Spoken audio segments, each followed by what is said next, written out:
Three most scariest, mysterious snake horror stories. Brooklyn had always found solace in solitude. The old cabin by the lake was her escape, a place far removed from the constant hum of the city. Here, surrounded by towering trees and the stillness of the water, she could breathe, think, feel, at peace. Or at least she should have. From the moment she arrived, something felt off. The air was heavy, thick with an unease she could not quite place. The trees did not sway, the birds did not sing. It was as if the entire forest was waiting. That first night, Brooklyn settled in, lighting the fireplace and curling up with a book. The warmth of the flames cast flickering shadows across the wooden walls. She told herself she was imagining things, that the silence was normal. But then, a sound. Software, faint, a whisper. Brooklyn froze, her fingers tightening around the book. It came from the far corner of the room, near the window, a slow, dry rustling like leaves shifting against wood. But there was no wind. Her pulse quickened. She turned her head, eyes locked on the darkness just beyond the lantern's glow. Nothing. The sound stopped. Swallowing hard, she forced out a breath. It was just her mind playing tricks on her. That was all. Still, sleep did not come easy that night. The next morning, she drove into town, trying to shake the unease still clinging to her. The old general store was nearly empty, except for Henry, the owner, a man who had lived in the area longer than anyone could remember. As she placed her items on the counter, he gave her a slow, knowing look. "You are staying out at the lake cabin, right?" Brooklyn hesitated. "Yeah, just for a couple of weeks." Henry's expression darkened. He lowered his voice. "Be careful out there." She frowned. "Why?" Henry leaned in slightly, his voice barely above a whisper. "People hear things in those woods, see things. Some who stay out there alone." He trailed off. "Some never come back." Brooklyn let out a nervous chuckle. "Are you trying to scare me?" He did not laugh. "I would not joke about something like that." A shiver ran down her spine. She wanted to dismiss it, to write it off as small-town superstition. But she could not shake the way his eyes lingered on her, as if he already knew. That night, the whispering returned. Brooklyn was lying in bed, her eyelids heavy, when she heard it. Closer this time. Inside the cabin. Her breath caught in her throat. The soft murmur coiled through the darkness, winding through the room like invisible fingers. It was not the wind, it was not the trees. It was inside. She forced herself to move, her hands trembling as she reached for the lantern. The flame flickered to life, its glow spilling across the wooden floor. And then she saw it, a shadow, low to the ground, moving in slow, deliberate motions. A snake. But this was no ordinary snake. Its body was too long, its scales too dark. The light did not reflect off them. It vanished into them as if they absorbed the very essence of the room. And its eyes, black, endless, watching. It did not strike, did not move closer. It only stared. Then, a whisper. Brooklyn felt her stomach twist. The sound was not a hiss, not the familiar rattle of a tail against wood. It was something else. Something wrong. The whisper curled through the air like a breath, like a voice speaking in a language that did not belong to this world. Her skin crawled. Her instincts screamed at her to run, to get out. But her body refused to move. The whispering grew louder. Brooklyn staggered back, knocking over the chair beside her. The lantern shook in her grip, the flame dancing wildly. The snake tilted its head just slightly, like it was studying her. And then, as if it had learned everything it needed to, it turned, slithering across the floor, its dark form disappearing beneath the cabin. Brooklyn stood there for a long time, her breath shallow, her heartbeat a deafening roar in her ears. She did not sleep for the rest of the night. By morning, she had made a decision. She was leaving. Brooklyn packed in a hurry, shoving her belongings into her bag, not caring if she left anything behind. She just needed to go. Now, as she stepped outside, the early morning air hit her, cool and crisp. The lake was still, the trees unmoving. It was too quiet. Her fingers fumbled for her car keys. She exhaled sharply, forcing herself to stay calm. Just get in, drive, do not look back. She reached for the car door, and then a whisper, right behind her. Brooklyn's breath hitched. Her entire body stiffened, slowly, painfully slowly. She turned, and there it was, coiled around the wooden post of her porch, waiting, watching. The whispering was louder now, sliding through her mind like silk, wrapping around her thoughts, sinking deeper and deeper. She could not move, could not scream. The last thing she saw was its black, endless eyes, pulling her into the darkness. 2 days later, Henry drove out to the lake cabin. He had a bad feeling. Brooklyn's car was still there. The front door was ajar, but Brooklyn was gone. The cabin was untouched. No signs of a struggle, no notes, no clues. It was as if she had simply vanished. But on the wooden floor where her lantern had fallen, there was something new. A single black scale. And if one stood there long enough, the whispers never stopped. This is creepy. Mysterious snake horror story number 2. Sariella had never been the type to believe in superstitions. Practical, logical, always thinking things through.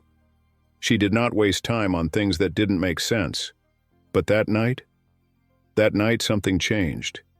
She had been walking for what felt like forever, the dirt road stretching out in front of her, and the towering trees on either side blocking out most of the moonlight. The air was thick with humidity, almost suffocating. Every breath felt too warm, too heavy. It was late, and the only sounds were the soft chirping of crickets and the occasional rustle of leaves. Sariella adjusted her backpack, shifting the weight, and checked her phone. No signal. Not that it mattered. She was used to this. Her grandmother's house was out of the way, deep in the woods. No cell service for miles. She sighed, slipping her phone back into her pocket, and quickened her pace. Only 10 more minutes to go. 10 more minutes and she'd be home, safe and sound. And then, the noise. It was subtle at first, a rustling, soft but deliberate. She stopped, her heart suddenly racing in her chest, every muscle freezing. The noise came from the trees on her right, just beyond the ditch. She strained her ears, listening.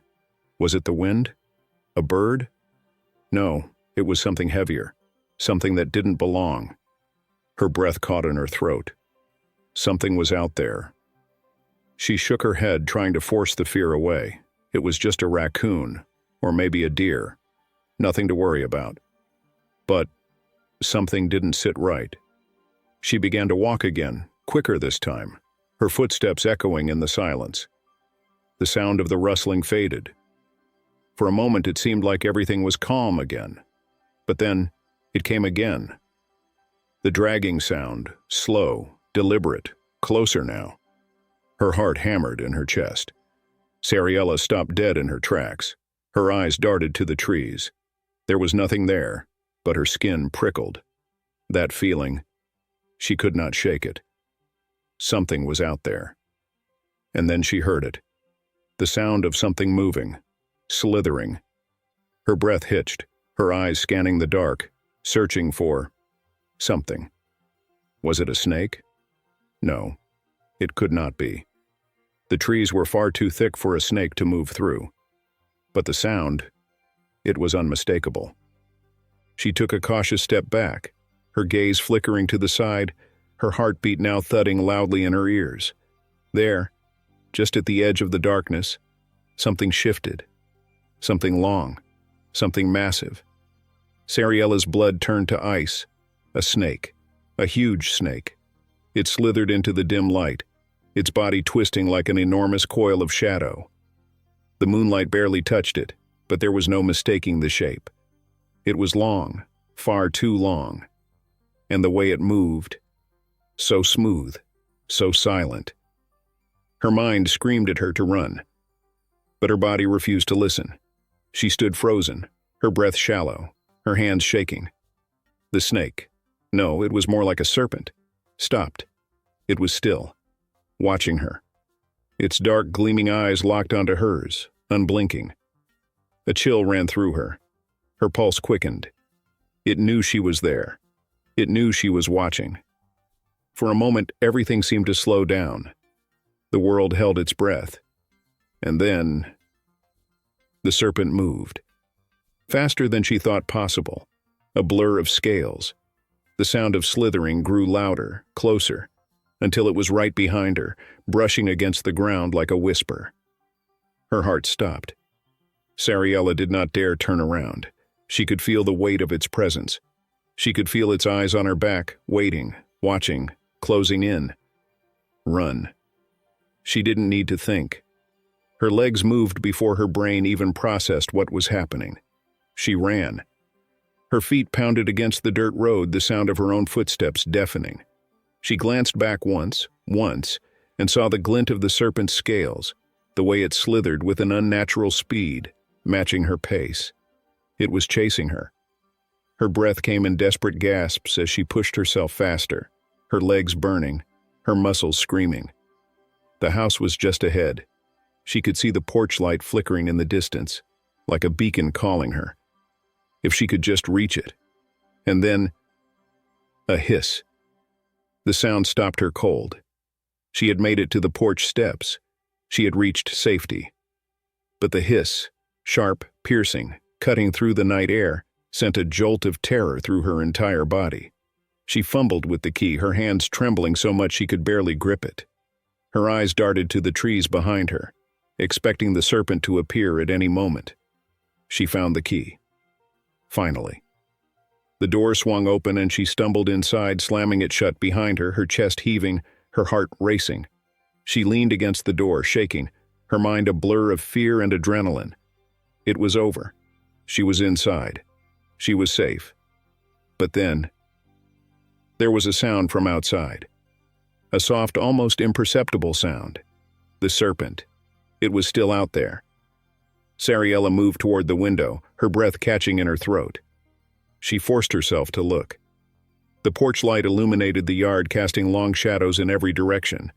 But there was nothing there. No serpent. Her pulse slowed a little, but the unease remained. The fear gnawed at her, deep in her gut. She told herself it was all in her head. She had imagined it. The darkness, the shadows, they played tricks on her. She exhaled a shaky breath and backed away from the window. Then, a movement. Something. There. Her heart stopped. Two eyes, black as night, gleamed through the darkness beyond the porch light, watching, staring, waiting. Her breath caught in her throat. A scream caught behind her lips. She stepped back, but before she could even react, the power went out. The entire house plunged into darkness. Her heart pounded. She reached for her phone. No signal. Her hand shook. She could not see. She could not hear. And outside, just beyond the door, the slithering began again.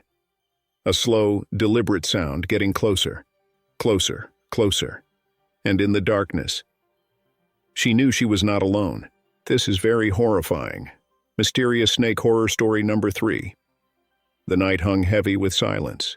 No breeze, no sounds of animals scurrying in the bushes. The air felt thick, almost suffocating. The kind of night when every breath feels harder to take and the shadows feel deeper. Kira's footsteps echoed down the quiet road. The small town of Larkspur, where nothing ever really happened, was now wrapped in an unsettling stillness.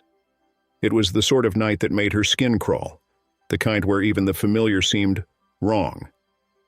She pulled her jacket tighter around her shoulders, though it did little to stave off the gnawing unease building inside her. "You're just tired," she told herself, her own voice a weak attempt at reassurance. "It's nothing. It's just the quiet." But her mind, her instincts, screamed otherwise. Her eyes darted nervously around. The streetlights barely pierced the darkness, and those trees, standing like silent watchers along the road, they felt too still, too quiet. Her pace quickened. She had walked this road 1,000 times, but tonight, Something was different. Her breath was shallow now, more hurried. Her footsteps became more pronounced, the only sound in the silence. The rustling of the leaves above her. Even that felt wrong, like the trees themselves were holding their breath. Then it came. A sound. A rustle. Not the harmless shuffle of a small animal. No. This sound was deliberate. Closer. Too close. It came from the darkness to her left, just beyond the trees. Kira froze. Her heart thudded in her chest, pounding so loudly it almost drowned out the night. She listened carefully, straining her ears. There it was again, another rustle. Her body tensed, every muscle locking in place. She forced her breath to steady, but it felt impossible. It's nothing. Her thoughts scrambled for an explanation, anything to calm her racing heart. A deer. A raccoon. But it didn't feel like that. Another rustle. Closer this time. Her chest tightened. The sound wasn't random anymore. It was purposeful, steady, and it was following her. Her pulse raced. Kira's steps faltered. She couldn't be imagining this. It was real.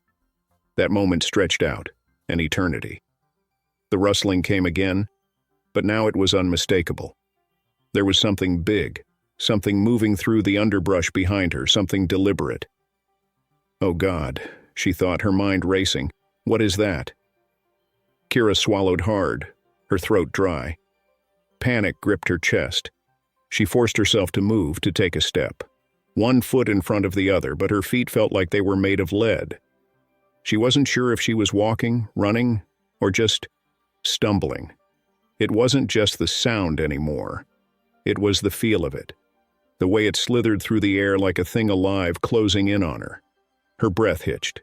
It was getting closer.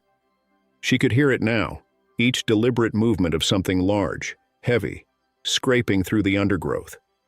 But no, it wasn't the weight of something heavy. No, this was too smooth. Her heart pounded, her legs threatening to give way beneath her. She could not stop now. She couldn't look back. Just keep moving. But the slithering, the scraping, it was relentless. Kira started to run, faster now, her breath ragged, but each step felt slower than the last. The sound was too close now, too close. Her thoughts scrambled for any explanation, but there was none. She knew deep down what it was. A snake. It hissed, low and deep, the sound sending a chill down her spine. Her feet stumbled, her heart a hammer in her chest. No, no, no. Her house. She could see it in the distance. A beacon of light in the dark, just a little further, just a few more steps. But as the rustling grew louder, Kira realized it was right behind her. The hissing filled her ears, reverberating in her head. The snake was close, so close. Every instinct screamed for her to run faster, but her body couldn't move quickly enough. She was almost there. Almost. She reached for the door. Her hand shook. Her heart was a drumbeat, fast and wild. She fumbled for the key, her fingers slipping, then, click. The door opened. She slammed it shut behind her, her chest heaving, her heart beating in her throat. It was over. She was safe. But she didn't feel safe. Not anymore. Kira backed away from the door, trembling. The silence pressed down on her. She stood there, frozen, barely able to breathe. Her mind raced. The snake? Had it followed her here? She didn't dare move. From the corner of her eye, she saw something move. The window number. Her breath caught in her throat and she took a step toward it, her legs weak. She couldn't help herself. She had to see. Her fingers trembled as she pulled the curtain aside. The world outside was dark, but there, under the moonlight, she saw it. The snake. It was there, coiled, watching. Its eyes glinting in the dark, its tongue flicking in and out as though tasting the air. Kira's blood turned to ice. She stepped back, her eyes wide, heart pounding. It knows I am here. Her stomach twisted in fear. The snake had not gone away. It was waiting, watching. A low hiss, like a whisper in the night, echoed through the still air. Kira pressed herself against the wall, her breath shallow. Was it waiting for her to make a mistake? Was it waiting for her to open the door again? She didn't know how long she stood there. Minutes, maybe hours. The fear had seeped into every part of her. The snake wasn't going to leave. It wasn't going to stop until it had her. A soft scrape against the door, a reminder that it was still there, still waiting. The stillness in the house was deafening. Kira stood motionless, her back against the door, her eyes fixed on the snake's glowing eyes outside. It will never leave. Her heart clenched. There was no escaping it. Not now. Not ever.